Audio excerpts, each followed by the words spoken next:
ଏ ନଳକୂପର ମଣିଗ୍ରୀବ ଶିବଙ୍କର ଦ୍ୱାର ରକ୍ଷକ କଲେ ଥିଲେ।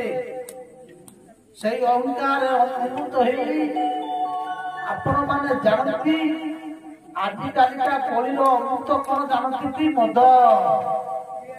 ଇଏ ମଦ ପାନ କରିଥିଲେ କୋଉଠି ନା ବାରୁଣୀ ନାମକ ମଦ ପିଇଥିଲେ। ବାରୁଣୀ ମଦିରା ପିଠୁଆ ମଦା ଘୁକୁଣିତ ଲୋଚନ। ବାରୁଣୀ ମଦ ଖାଇ ଆଖିକି ଲାଲ ଲାଲ କରି ଆଉ ଜାଣିଛନ୍ତି ମଦ ଖାଇଥିବା ବ୍ୟକ୍ତିର ମନରେ କାମ ଭାବନା ବେଶୀ ଜାଗ୍ରତ ହେଇଥାଏ।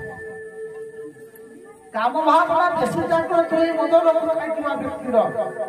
ଆଉ ଯେତେବେଳେ ମଦ ପିଇଦେଲେ ମତୁଆଲା ହେଇଗଲେ କଣ କଲେ ନା ଦେବଗନା ସ୍ୱର୍ଗର କିଛି ଦେବଗନା ମାନଙ୍କୁ ଜବରଦସ୍ତ ଧରିକି ନେଇ ଆସିଲେ। କହିଲେ ଚାଲ